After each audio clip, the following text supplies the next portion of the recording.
नमस्कार, स्वागत है आपका खबर उत्तराखंड में। मैं हूं आपके साथ विशाल पंडित। रुक करते हैं खबरों का, लेकिन उससे पहले नजर डालेंगे इस वक्त की सुर्खियों पर। 2 दिवसीय उत्तराखंड दौरे पर राष्ट्रपति द्रौपदी मुर्मू एम्स के दीक्षांत समारोह में पहुंची राष्ट्रपति टॉपर छात्र छात्राओं को मेडल देकर करेंगी सम्मानित। जयंती के सीएम पुष्कर सिंह धामी के प्रदेशवासियों को दी शुभकामनाएं। एक्स पर ट्वीट कर दिया संदेश। चार धाम यात्रा के लिए तैयारियां तेज। चुनाव से फ्री होकर यात्रा की तैयारियों में जुटे विभाग।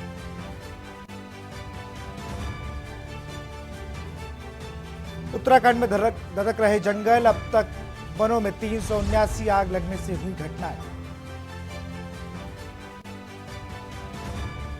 पर्वतीय क्षेत्रों में हल्की बारिश की संभावनाएं। मौसम विज्ञान केंद्र ने जारी किया पूर्वानुमान। अगले 2 से 3 दिन में होगी भीषण गर्मी। उत्तराखंड के 27 लाख से अधिक उपभोक्ताओं को झटका। महंगी होगी बिजली।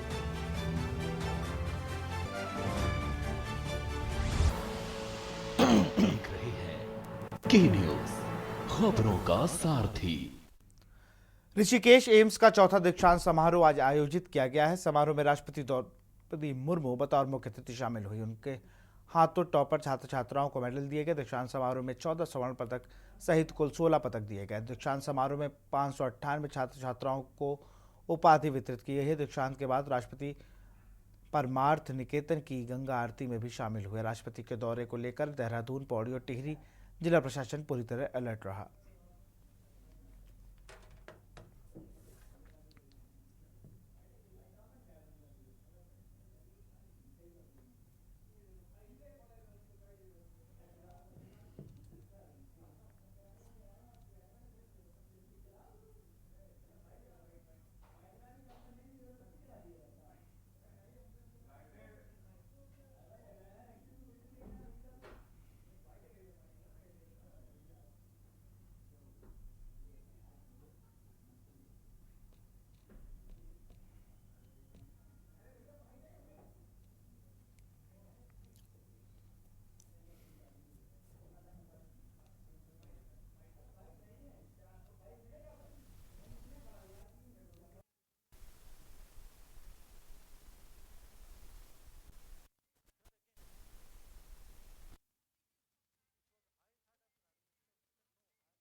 शहर के विभिन्न मंदिरों में धूमधाम से बजरंगबली का जन्मोत्सव मनाया गया। प्राचीन श्री राम मंदिर, रूपनगर स्थित श्री बालाजी मंदिर, कालू सिद्ध मंदिर समेत नैनीताल के हनुमानगढ़ी मंदिर और नौकुचियाताल स्थित हनुमान मंदिर में श्रद्धालुओं की कतार लगना शुरू हो गई। इस दौरान भजन मंडली ने एक से बढ़कर एक भजनों की प्रस्तुति से माहौल भक्तिमय कर दिया।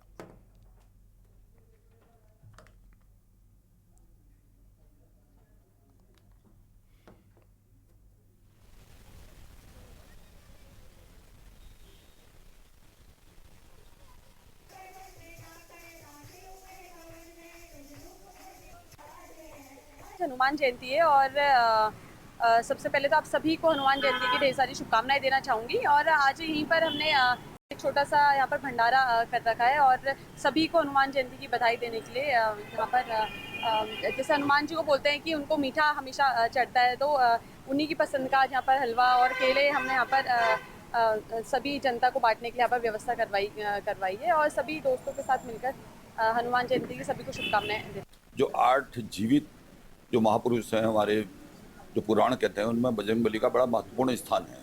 और बजरंगबली को माता सीता और माता पार्वती दोनों का अद्भुत आशीर्वाद प्राप्त है। और उनको यह आशीर्वाद प्राप्त है कि इस कलयुग में जितने भी लोग कष्ट में, जो दुखी लोग होंगे, उनको आप आशीर्वाद प्रदान करेंगे तो उनका बेड़ा पार हो जाएगा।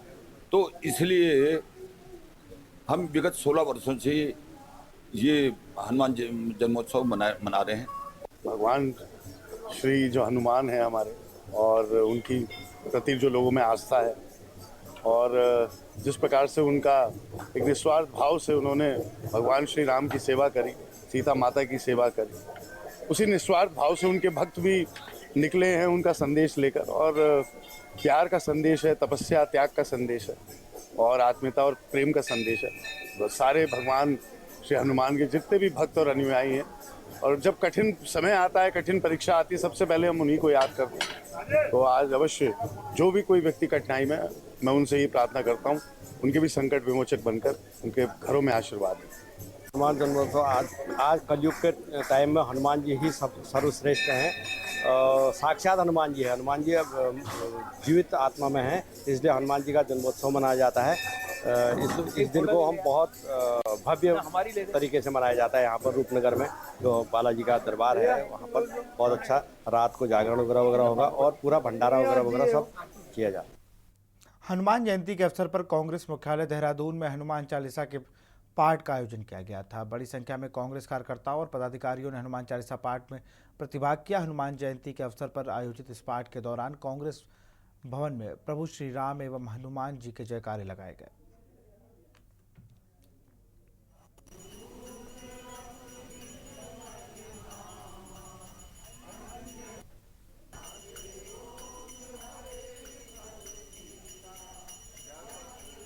जी हनुमान जयंती है। शुभ अवसर पर कांग्रेस के कार्यकर्ताओं ने यहाँ पर हनुमान चालीसा का पाठ करने का निश्चय किया है और ये अच्छा भव्य कार्यक्रम आयोजित किया है कांग्रेस के लोगों ने मिलकर। और इस तरह के आयोजन निश्चित रूप से होने चाहिए। हम भारतीय जनता पार्टी की तरफ ढकोसलेबाजी या दिखावे का काम नहीं करते। हमारे कार्यकर्ता जो काम करते हैं वो श्रद्धा से करते हैं और निष्ठा के साथ करते हैं। सरोवर नगरी में राम सेवक सभा प्रांगण में धूमधाम से हनुमान जयंती मनाई गई। श्रद्धालु भगवान राम और उनके परम भक्त मारुति नंदन हनुमान जी की पूजा अर्चना करने पहुंचे। पूजा अर्चना के बाद दोपहर में भंडारे का आयोजन किया गया।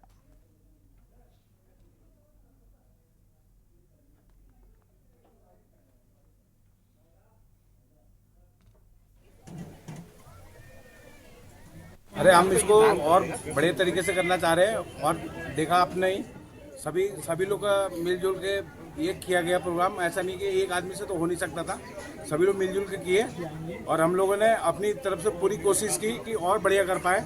101 किलो का हमने लड्डू का भोग लगाया और झंडे तले हमने बहुत लोगों को बुलाया, सभी लोग आए। हनुमान जन्मोत्सव बड़े धूमधाम से मनाया गया और इस बार काफ़ी हमने खीर का प्रसाद का वितरण किया और 101 किलो का लड्डू का भोग लगाया नैना देवी में और बड़े शांतिपूर्ण तरीके से हमारा कार्यक्रम संपन्न।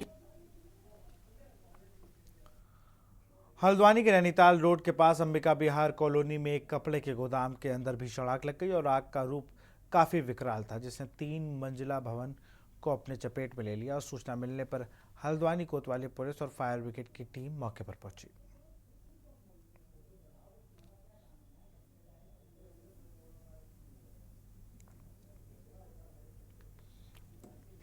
बारह 33 के आसपास हमें 112 की तरह सूचना मिली गई आग के लिए।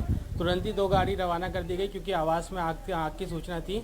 लोगों के लाइफ को देखते हुए गाड़ी मौके पे पहुंच गई, पर जैसा कि आप जानते हैं रोडों पे गाड़ी खड़ी हुई थी जो लोग पार्किंग की तरह यूज़ कर रहे थे, उससे गाड़ी को एंट्रेंस में थोड़ी तकलीफ हुई तो हमें काफ़ी लंबी होज लेइंग करनी पड़ी। आप अभी देख सकते हैं कि होज अभी हमने कम से कम 6-7 होज बिछाए हैं, जिससे ही हम अब आग पे कंट्रोल पा लिया गया है। अब कूलिंग चल रहा है। सर, आग के कारण से नुकसान क्या?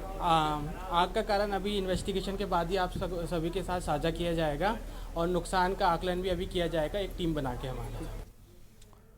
खबर हल्द्वानी से है, जहां जिलाधिकारी वंदना के आदेश के बाद अब परिवहन विभाग ने हल्द्वानी और नैनीताल में परिवहन विभाग की ओर से नो पार्किंग जोन चिन्हित किए हैं। उन सभी ने को नो जोन में 2 दिन के अंदर साइन बोर्ड लगाने की कार्रवाई की जाएगी। नो पार्किंग जोन में खड़े वाहनों पर चालानी कार्रवाई भी की जाएगी।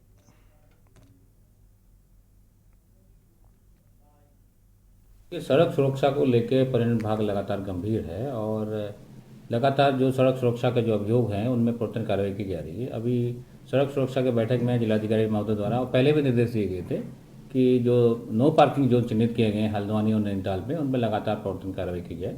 तो पर्यटन सीजन के दृष्टिगत सभी दलों को ये निर्देश दिए गए हैं कि नैनीताल में और हल्द्वानी में जो वाहन सड़क किनारे खड़े हैं और नो पार्किंग जोन में खड़े हैं उन पर विशेष कार्रवाई की जाए।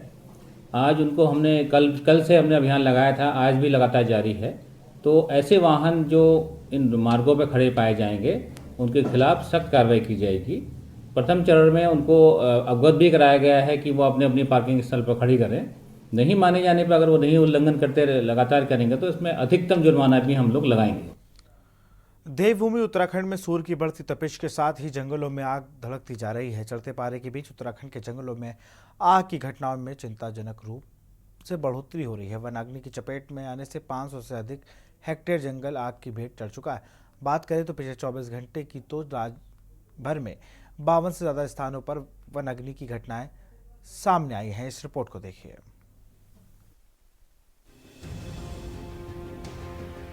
हिमालयी राज्य उत्तराखंड में बढ़ती गर्मी के साथ ही जंगलों में आग लगने की घटनाएं बढ़ती जा रही हैं। बढ़ते तापमान और बारिश के न होने से इस आग ने चौतरफा पहाड़ को अपने आगोश में ले लिया है। आलम यह है कि इस वनाग्नि ने 517 हेक्टेयर जंगल को अपनी चपेट में ले लिया है। सोमवार को पूरे प्रदेश भर में 52 से ज्यादा स्थानों पर वनाग्नि की घटनाएं सामने आई हैं, जिसमें 77 हेक्टेयर जंगल जल गए, जो इस सीजन में एक रिकॉर्ड है। इन आंकड़ों ने वन विभाग के अधिकारियों के माथे पर परेशानी ला दी है। वन विभाग के अनुसार कुमाऊं में वनाग्नि की 35 और गढ़वाल क्षेत्र में 14 घटनाएं दर्ज की गई, जबकि 3 घटनाएं संरक्षित क्षेत्र में सामने आई हैं। इस सीजन में राज्य भर में अब तक वनाग्नि की 431 घटनाएं हो चुकी हैं, जिसमें कुल 517 हेक्टेयर जंगल आग की भेंट चढ़ चुके हैं। 11,30,000 से ज्यादा मूल्य की वन संपदा को नुकसान अब तक हो चुका है। जी धन्यवाद आपका, आपने हमसे बात की यहाँ पे आके। वो जिस तरह की भी ये आप मेरे पीछे देख रहे होंगे, ये वनों को, वन संपत्ति को नुकसान पहुँचाया जा रहा है, ये हम ही लोग दोषी हैं कि इस तरह से जो ये वनों पे आग लग रही है, इसके लिए स्वयं यहाँ के लोग दोषी हैं और इस वन संपदा को नुकसान पहुंचाने में हम लोग स्वयं इसके लिए दोषी हैं, क्योंकि इस वन संपदा से हमको कई प्रकार के नुकसान होते हैं। इसमें वन जीव रहते हैं, पशु पक्षी रहते हैं और यहाँ पे कई प्रकार के कई प्रजाति के पेड़ होंगे, कई वन संपदा होगी जिसके बारे में शायद हमको भी ध्यान नहीं होगा। तो इस तरह से ये आग का लगना एक बहुत ही गलत काम है और मैं आपके चैनल के माध्यम से इन लोगों से यही अपील करना चाहूंगा कि कभी भी इस तरह से आग को न लगाया जाए और इस तरह से ये वन संपदा जो हमारी है इसको न जलाया जाए और इस प्रकार से कोई भी काम न किया जाए कि जिससे कि वन जीवों को नुकसान हो। प्रशासन का भी जो है बहुत लापरवाही है कि प्रशासन जो इसमें ध्यान नहीं दे रहा है और जो वनाग्नि जो हमारा समय जो शुरू होता था उससे पहले जो है जन जागरूकता जो है गाँव में जो फैलाई जाती थी, जन जागरूकता कार्यक्रम जो गाँव में चलते थे वो बिल्कुल नहीं चल रहे हैं। एक संदेश, जबकि आज की डेट में हमारे पास संसाधन बहुत हो गए हैं, हम सोशल मीडिया के माध्यम से उन चीज़ों को हम जो है फैला सकते हैं कि भाई हमें वनाग्नि को जो है रोकना है। और दूसरी बात यह है कि वन विभाग के साथ साथ जो हमारे ग्रामीण हैं वो संगठित नहीं है, ये तो सबसे बड़ी कमजोरी इसमें। ये ऐसा नहीं है कि हम लोग जो है सिर्फ दोषारोपण जो है विभाग पे करें, कहीं ना कहीं हम लोग भी उसमें जिम्मेदार हैं। हमारी महिला मंगल दल पहले संगठित होती थी, महिलाएं एकत्रित होकर के जो है जंगलों की आग बुझाते थे। उसके बाद युवा मंगल दल संगठित होते थे, युवा मंगल दल जो है आग को बुझाने का काम करते थे। तो वो चीजें गाँव में बिल्कुल खत्म हो गई हैं और कहीं ना कहीं जहां आज हम लोग बोल रहे हैं कि भाई हम राजनीतिक रूप से जो है कार्यक्रमों को कर रहे हैं, लेकिन कहीं ना कहीं राजनीतिक रूप से जो है इन गांव को जो विच्छेदन करने का काम जो है राजनीतिक दलों ने किया है, ये बहुत बड़ा संदेश मैं इस आपके माध्यम से देना चाहूँगा। अभी जो हम लोगों ने देखा है कि पिछले 4-5 दिन से जो है वनाग्नि की घटनाएं और जो इनके जो अलर्ट्स आ रहे हैं हमारे पास सैटेलाइट के माध्यम से, उसमें वृद्धि हुई है।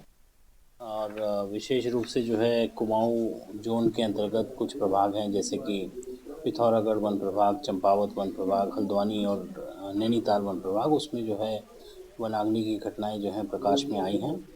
तो अब हम लोग की ये व्यवस्था है कि जब भी जो है कोई भी घटना जो है सैटेलाइट सेंसर्स के माध्यम से प्रकाश में आती है तो हम लोगों ने अपने व्हाट्सएप ग्रुप बना रखे हैं, तो तत्काल उसमें जो है इसका डिसेमिनेशन किया जाता है। तो और वो सूचना संबंधित क्रू टीम को, जो उस क्षेत्र में स्थानीय लेवल पे जो है क्रू में 8-9 लोग होते हैं, तो उसमें संबंधित स्थल तक वो जाते हैं और कोशिश ये हो रही है कि रिस्पांस टाइम इसका कम से कम रखा जाए, त्वरित रूप से जो है टीम को वहाँ भेजा जाए और उसमें जो है आग पे नियंत्रण रखा जाए। बता रहे हैं जिस जगह की बात, वहाँ की सूचना मेरे पास जो है पहुँची थी और जैसे ही सूचना पहुँची तो तुरंत वहाँ पे स्टाफ मौके पहुँचा हुआ है और वनाग्नि को नियंत्रित किया जा रहा है और बहुत जल्दी उसको नियंत्रण पा लिया जाएगा उस पर। सभी लोगों को हमने निर्देश, सभी जो हमारे वन क्षेत्राधिकारी, ये जो अधीनस्थ स्टाफ है, सभी को इसके बारे में निर्देश दिए गए हैं कि ऐसे लोगों का चिन्हीकरण करते हुए संबंधित के विरुद्ध FIR तुरंत दर्ज कराएंगे इसमें, और जो है वन अधिनियम के तहत भी इसमें कार्रवाई जरूर होगी जैसे ही जो है इसमें कोई पकड़ में आता है। ऐसा अपील मीडिया के माध्यम से उनसे अपील करूंगा कि ऐसे व्यक्तियों की सूचना गोपनीय रखी जाएगी जो किसी भी ऐसे असामाजिक तत्व के बारे में जानकारी हमें देंगे, और उनको उचित इनाम भी हमारी तरफ से दिया जाएगा। आपको बता दें कि उत्तराखंड का कुल भौगोलिक क्षेत्रफल 53,483 किलोमीटर है, जिसमें से 86% पहाड़ी है और 65% जंगल से ढका हुआ है। इसमें से 517 हेक्टेयर जंगल आग की चपेट में आ गए हैं। वहीं ये आग लगातार बढ़ते हुए अब कई स्थानों पर रिहायशी इलाकों तक पहुंच गई है, जिससे सरकार की चिंता बढ़ गई है। वहीं मुख्यमंत्री पुष्कर सिंह धामी ने अधिकारियों की बैठक बुलाई, जिसमें उन्होंने कहा कि जंगलों में जानबूझकर आग लगाने वालों के खिलाफ सख्ती बरती जाए। जहां भी जंगलों में आग लगेगी, वहां संबंधित वन अधिकारियों की जिम्मेदारी तय की जाएगी। इसके अलावा सरकार ने टोल फ्री नंबर भी जारी किया है। वहीं जंगलों में बढ़ती आग के बाद राज्य में सियासत गर्मा गई है। कांग्रेस का कहना है कि सरकार ने वनाग्नि से बचने के लिए कोई तैयारी नहीं की, जबकि भाजपा का कहना है कि वनाग्नि से बचाव के लिए सभी इंतजाम किए गए हैं।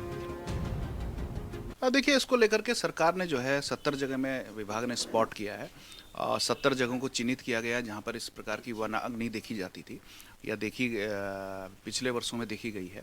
इन सब जगहों को के जो ग्रामीण हैं, जो इस जगह के क्षेत्र के रहने वाले लोग हैं, उन लोगों को इस पर शामिल किया गया है। हमने ग्राम प्रहरी योजना के अंतर्गत वहाँ की ग्राम सभा के लोगों से कांटेक्ट किया है और जिस प्रकार की जो चीज़ें हुई हैं या जो देखा गया है कि अग्नि जहाँ पर जिन जिन स्पॉटों में लगाई गई है या प्रकाश में आई, उन सब चीज़ों को लेकर के सरकार ने इंक्वायरी बैठाई है। जो भी दोषी होंगे, जो असामाजिक तत्व होंगे, उनके खिलाफ सख्त से सख्त, कड़ी से कड़ी कार्रवाई की जाएगी।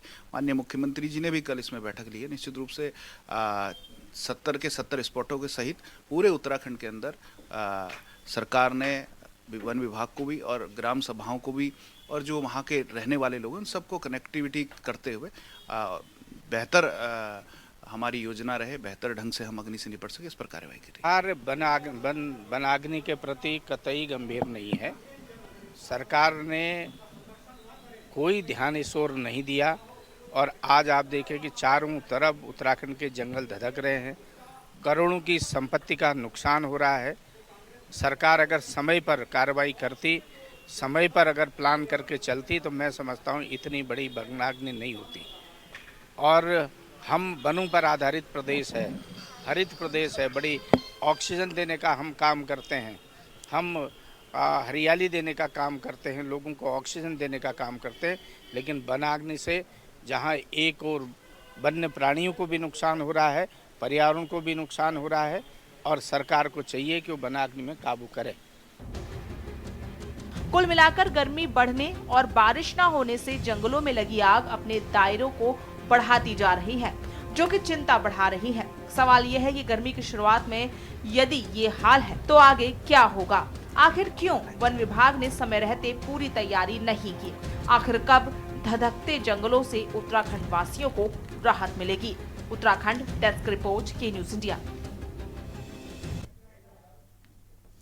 यहाँ रुकते छोटे से ब्रेक ले, जल्द हाजिर होंगे। आप देख रहे हैं के न्यूज, खबरों का सारथी। ब्रेक के बाद आपका स्वागत है। डीजीपी अभिनव कुमार ने पुलिस मुख्यालय देहरादून में पुलिस अधिकारियों की बैठक ली। इस दौरान पुलिस विभाग के बजट पर चर्चा की। इस दौरान डीजीपी अभिनव कुमार ने पुलिस अधिकारियों को जरूरी दिशा निर्देश दिए।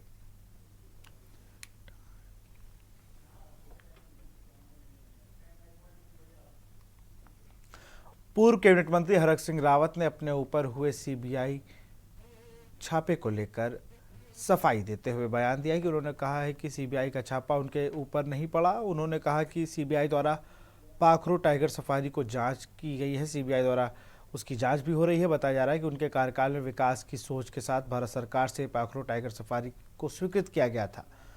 बताया गया कि विकास की मंशा से उन्होंने के द्वारा यह प्रयास किया गया था, जिसकी लाखों बेरोजगार युवा रोजगार मिलता। सीबीआई जांच होनी थी तो बेहतर होता कि सभी विभागों की होती। देखिए, सीबीआई की जांच मेरे खिलाफ नहीं हो रही है, वो पाखरो टाइगर सफारी के काम को लेकर हो रही है और एक मंत्री के रूप में मैंने कोशिश की है कि टाइगर सफारी बने, गढ़वाल का विकास हो, लोगों को रोज़गार मिले। लाखों एक पाखरो टाइगर सफारी अगर आज बन गई होती तो लाखों लोगों को रोज़गार मिलता। किसी के कोई सफारी चलाता, कोई गाइड का काम करता, कोई ढाबा खोलता, कोई रेस्टोरेंट खोलता, कोई गाइड का। मैं सोचता हूँ कि प्रत्यक्ष अप्रत्यक्ष रूप से लाखों लोगों को काम मिलता। इसलिए हमने वो कोशिश की थी और आज उसको लेकर अगर सीबीआई की जांच हो रही है तो वो हरक सिंह रावत के खिलाफ नहीं है। फिलहाल खबर उत्तराखंड में इतना ही। देखते रहिए के न्यूज़ इंडिया और आगे देखिए के न्यूज़ का खास कार्यक्रम मंथन हमारे प्रधान संपादक दुर्गेश चौहान जी के साथ।